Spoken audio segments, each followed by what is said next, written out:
নমস্কার, সৌরভ ব্লগের নতুন পর্বে আপনাদের সকলকে স্বাগত। আজকের এই পর্বে কেমন শুট করলাম, সেখানে অভিজ্ঞতা কি, সেসব কিছু তুলে ধরব। তাহলে চলুন যাত্রাপথ এখান থেকেই শুরু করলাম। আকাশটা মেঘাচ্ছন্নর পাশাপাশি মাঝ বরাবর কিন্তু আবার রোদ্দুরে ঝলমল আকাশ ফুটে উঠছে। বলতে না বলতেই পৌঁছে গেলাম আমার কাছের শহর চণ্ডীপুরে। বন্ধু, আপনি যদি চণ্ডীপুর থেকে আমার এই ভিডিওটি দেখে থাকেন অবশ্যই কমেন্টে জানাতে ভুলবেন না। আর হ্যাঁ, চণ্ডীপুরকে অতীতের খাতায় রেখে পৌঁছে গেলাম বাজকুল। বাজকুল নামটা শুনে আপাতত অনেকেই হয়তো ধরতে পেরেছেন আমি ঠিক কোথায় যাচ্ছি আজ। তবে যেখানে যাচ্ছি সেখানে প্রথম কিন্তু একটি সরকারি অফিস পড়বে, তার পেছনেই আজকের সেই দেখার বিষয়টি থাকছে। ওমা, বলতে বলতে চলেই এলাম। যদি আপনি বাজকুল কিংবা ভগবানপুর অঞ্চলের বাসিন্দা হয়ে থাকেন তাহলে আপনি ভিডিওটি সম্পূর্ণ দেখুন, অবশ্যই কমেন্টে জানাবেন এবং চ্যানেলটি সাবস্ক্রাইব করে পাশে থাকুন। তাহলে চলুন দেখি। 1, 2, 3। কি কেমন দেখছেন? খুব চেনা লাগছে, তাই না? হ্যাঁ, গত পর্বে যে রাজবাড়িটি নিয়ে আমি এত কথা আপনাদেরকে জানালাম, এটা সেই রাজবাড়ি। চলুন এবার নিজে দেখি এবং আপনাদেরকেও পুরোটা ঘুরে দেখাই। দেখুন, দেয়ালগুলো সব কিন্তু ভেঙে গেছে, কিন্তু তার মধ্যখানে হাজারো গাছ কিন্তু সেগুলো জড়িয়ে রেখেছে দেয়ালগুলো। সত্যি কথা বলতে গাছের এত পাতা পড়ে আছে, এগুলো ঠিকঠাকভাবে পরিষ্কার করা হয় না। এখানে প্রবেশ মূল্য ধার্য করা হয়েছে 5 টাকা, কিন্তু পরিবেশ দেখুন যথেষ্ট অপরিষ্কার। বর্তমান এটি একটি ছোট পর্যটন কেন্দ্র হলেও এবং সামনে সরকারি অফিস থাকা সত্ত্বেও এই জায়গাটা এত অপরিষ্কার কেমন সেটাই বুঝে উঠতে পারি না। এত ভেঙে পড়ার কারণ অনেক কিছুই হতে পারে, সেটা প্রাকৃতিক দুর্যোগ, তৎসঙ্গে এই রাজবাড়ির বয়সকাল 500 ছুঁই 400 পেরিয়ে গেছে, তাই হয়তো এত পুরনো, তাই পরপর খানিকটা করে ভেঙে পড়ছে।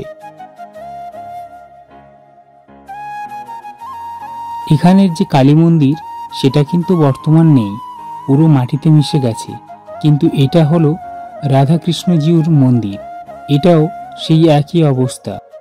অনেকে বলেন বছর অনেকটার ফারাক, অর্থাৎ 500 বছরের সবকিছু তো থাকবে না, কিন্তু কথাটা ঠিক।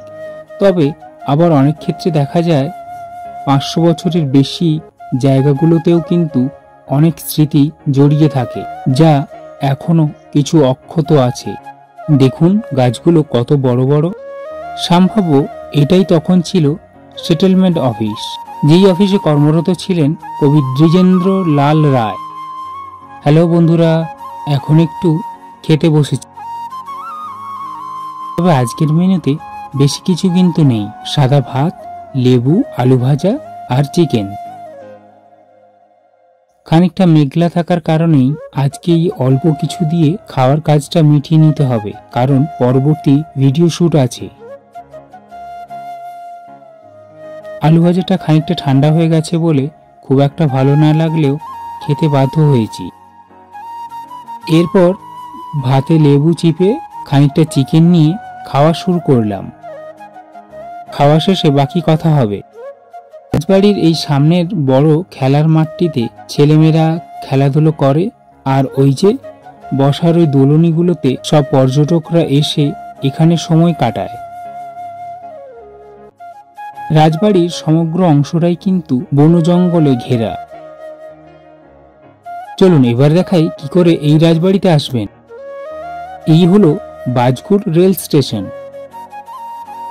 দীঘা হাওড়া কিংবা হাওড়া দীঘাগামী কোনো ট্রেন ধরে আপনি পৌঁছে যান বাজকুলে, তারপর এই রাস্তা ধরে সোজা এগিয়ে নিচে নেমে আসুন। ট্রেন আসা যাওয়ার অনুসারে এখানে কিন্তু টোটো থাকে।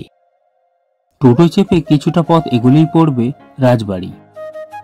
পিচ রাস্তার দুই দিক কিন্তু গাছে ভরা। গ্রাম্য এই সুন্দর পরিবেশ উপভোগ করতে করতে পৌঁছে যাবেন রাজবাড়ি। কার কার এই গ্রাম্য পরিবেশ ভালো লাগে অবশ্যই জানাতে পারেন। ওই যে দিক থেকে টোটোগুলো আসছে ওই দিকে খানিকটা এগোলেই পড়বে রাজবাড়ি। আর উল্টো দিকের এই পথটা ধরে এগোলে পৌঁছে যাবেন বাজকুল বাস স্টপে। আপনি যদি বাস যাত্রা করে আসেন তাহলে বাজকুল বাস স্ট্যান্ডে নেবেই কোনো টোটোতে চেপে আপনি পৌঁছে যাবেন এই রাজবাড়ি। বন্ধুরা, আজকের ভিডিওটি এই পর্যন্ত। আপনাদের কার কেমন লাগলো এই ভিডিওটি অবশ্যই জানাবেন আমার কমেন্ট বক্সে। আর হ্যাঁ, ভিডিওটি সবাইকে দেখার সুযোগ করে দিন, ভিডিওটি সবার কাছে শেয়ার করুন।